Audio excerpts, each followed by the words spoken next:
Pushpa part 1 ఎంత fire రాచేశాడో part 2 అంత wild fire. ఒకటి రెండు కాదు, వరుస వివాదాల పుట్టుగా మారిన Pushparaj full details big TV special story.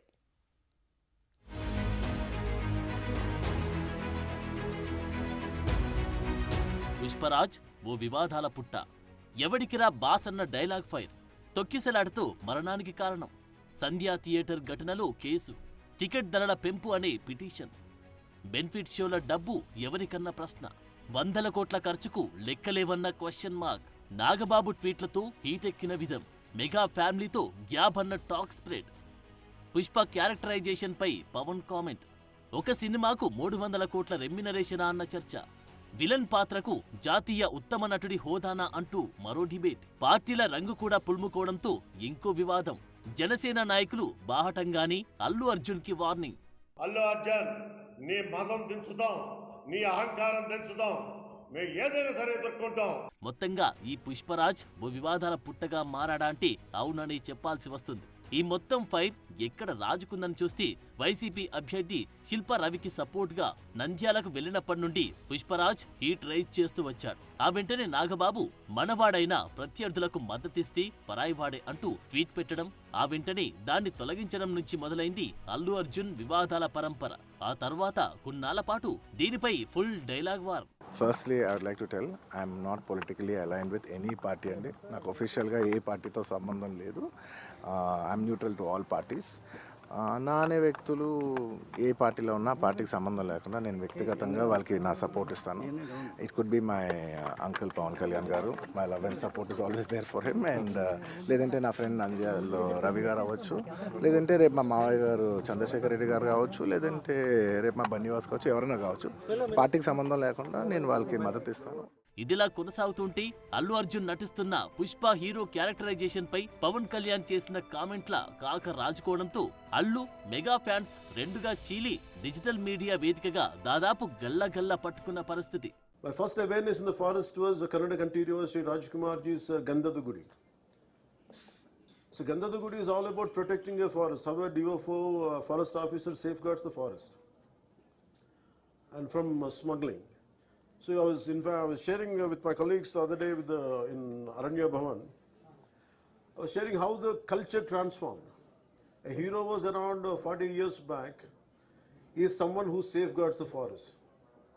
And now the hero is someone who cuts away the forest and who is a smuggler. This we can understand. So Gandhada Gudi is all about safeguarding, and nowadays the current cinema, of course I'm a part of the cinema also. Most of the time I struggle to do such films. I said, am I sending the right message? But of course cinema is different, but the cultural shift, what happened, that was quite interesting for us. ఇవన్నీ అలా ఉంచి ఇక Pushpa part 2 release కాబోతుందనగా ఊహించని ఎదురు దెబ్బ. అదే టికెట్ల ధర పెంపుపై హైకోర్టులో పిటిషన్. ఈ సందర్భంగా మరో 4 ప్రశ్నలు. బెనిఫిట్ షో డబ్బులు ఎక్కడికెళ్తాయి? ఇక డిసెంబర్ 5 నుంచి 23 వరకు ఎన్ని రోజుల పాటు ధరలు పెంచడం ఎలా సాధ్యం? 100 కోట్ల రూపాయలు ఖర్చు పెట్టామంటున్నారు కదా, ఆ మొత్తానికి లెక్కలేవి. ఇన్నేసి సబ్సిడీలు పొందుతున్న ఈ సినిమా తెలంగాణలో 20% మేర షూటింగ్ జరుపుకుందా అంటూ హైకోర్టులో వాదోపవాదాలు జరిగాయి. బెనిఫిట్ షో రాత్రి 9:30కి 4వ తారీఖు నాడు 800 రూపాయలు ప్లస్ జిఎస్టీ, అంటే 1000 రూపాయలు అబోవ్. అది not only in Hyderabad IMAX కాదు, across Telangana. Even single screen కూడా ఎక్కడో మారుమూల ప్రాంతంలో ఒరిజినల్గా ఉండవలసిన 330 రూపాయల నుంచి 50 రూపాయలు హైయెస్ట్ ఉండవలసిన సింగిల్ స్క్రీన్లో 800 రూపాయలు ప్లస్ జిఎస్టీ తీసుకొని మీరు చూడండి అని చెప్పారు. అది బెనిఫిట్ షో అన్నారు. మేము అడిగాము, ఇది బెనిఫిట్ షో ఎవరికి? ఆ వచ్చిన డబ్బులు ఏమైనా గవర్నమెంట్కి ఇస్తున్నారా? Government of Telangana CM relief ఫండ్కి ఇస్తున్నారా? లేకుంటే పీఎం కేర్ మోడీ గారికి ఇస్తున్నారా? లేకపోతే ఇంకేదైనా నోబుల్ కాజ్ ఏముంది అని అడిగాము. ఇవన్నీ ఇలా ఉంటే ప్రీమియర్ షో రోజు సంధ్యా థియేటర్ కి స్వయాన అల్లు అర్జున్ వెళ్లడంతో అక్కడ తొక్కిసలాట జరిగి రేవతి అని వివాహిత మరణించడంతో పాటు ఆమె కొడుకు శ్రీతేజ్ తీవ్ర గాయాల పాలై ప్రస్తుతం కోమాలోకి వెళ్లడం, అలా వెళ్లడంతో ప్రస్తుతం ఆ ఇంట్లో తీవ్ర విషాదకరమైన వాతావరణం.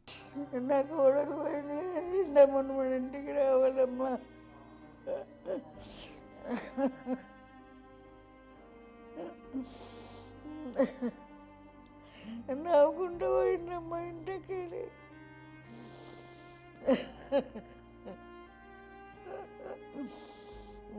చాలా బాధేస్తుందమ్మా. ఒక పక్క ఈ సినిమా కారణంగా ఒక చావు నమోదైతే మీరు సంబరాలు జరుపుకుంటారా అంటూ సోషల్ మీడియాలో బీభత్సమైన చర్చ. అప్పటికి మైత్రి మూవీస్ బాలుడి చికిత్స బాధ్యతలు మొత్తం తాము తీసుకుంటామని ప్రకటించిన పరిస్థితిలోని తీవ్రత ఎంత మాత్రం తగ్గలేదు. ఈ దుర్ఘటనకు అల్లు అర్జునే కారణమంటూ పోలీసులు బిఎన్ఎస్ సెక్షన్ 105 ప్రకారం కేసు నమోదు కాగా, ఇది రుజువైతే 10 ఏళ్ల జైలు శిక్ష పడే అవకాశం కనిపించడం మరో వివాదాస్పద అంశం. ఇవి ఇలా ఉంటే సినిమా బాగుంది బాగలేదు అన్నది మరో హాట్ టాపిక్. ఒక 2-3 ఎపిసోడ్లు తప్ప సినిమా పెద్దగా బాగలేదని, ఈ మాత్రం సినిమాకు ఇంత పెద్ద ఎత్తున డబ్బు ఖర్చు చేయడం దండగా మారి వ్యవహారమంటూ మరో రచ్చరచ్చ. పాన్ ఇండియా లెవెల్లో పుష్ప సినిమా ప్రదర్శితమవుతున్న హాళ్లు పూర్తిగా ఖాళీగా కనిపిస్తున్నాయంటూ ఇంకో ఇష్యూ. సినిమా బాగోలేదు కాబట్టి ఇలా జరిగిందంటూ కొందరు యాంటీ పుష్పరాజ్ వాయిస్ వినిపిస్తూ గొడవ.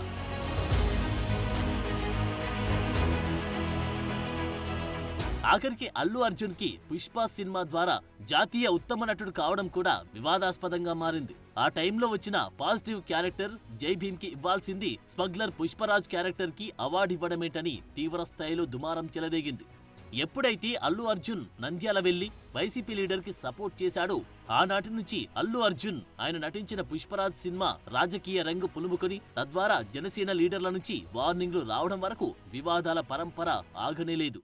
ఆల్ మెగా ఫ్యామిలీని ఎవరినైనా సరే టచ్ చేస్తే మేము ముఖ్యంగా చెప్తున్నాం, ఇందాడే చెప్పాం మళ్ళీ చెప్తున్నాం, మీరు ఎదురు పార్టీ వాళ్ళు ఏదైనా విమర్శిస్తే మేము పట్టించుకోం. కానీ పవన్ కళ్యాణ్ గారిని కానీ మెగా ఫ్యామిలీని కానీ సొంత పార్టీ వాళ్ళు జనసైనికులైనా సరే, జనసేనల పార్టీల వాళ్ళైనా సరే, లేక తెలుగుదేశం వారైనా సరే, బీజేపీల వాళ్ళైనా సరే తప్పుడు స్టేట్మెంట్ ఇస్తే ఖచ్చితంగా మిమ్మల్ని ఎదుర్కొంటాం, ఎవరినైనా సరే ఎదుర్కొంటాం. ఇది అందరికీ హెచ్చరిక చేస్తున్నాం. ఇవన్నీ ఒక ఎత్తైతే ఒక సినిమా కారణంగా ఒక నిండు ప్రాణం బలి కావడమే అత్యంత విషాదకరమైన వివాదంగా మారింది. మరి ఈ కేసు నుంచి అల్లు అర్జున్ ఎలా బయటపడ్డా మృతురాలి ఇంట్లో నెలకొన్న విషాదం మాత్రం ఎవ్వరూ పూడ్చలేనిది, ఆ ప్రాణం తిరిగి తీసుకురాలేనిది. ఈ సినిమా మా ఇంటి వినాశనానికి వచ్చిందా అంటూ మృతురాలి అత్తయ్య అనడం అత్యంత బాధకరం. జరసేపు కూడా తల్లి నుంచి పెట్టుండకుండా పిల్ల దిమ్మరిపోయినట్టు అవుతున్నది. ఆ సినిమా వాళ్ళ ప్రాణానికే వచ్చిందేమో. ఇంటి వారసుడు శ్రీతేజ్ ఆరోగ్య పరిస్థితి వైద్యానికి ఎంత మాత్రం సహకరించడం లేదని, అతడు ఇప్పటికీ కోమాలో ఉన్నాడని అంటున్నారు వైద్యులు.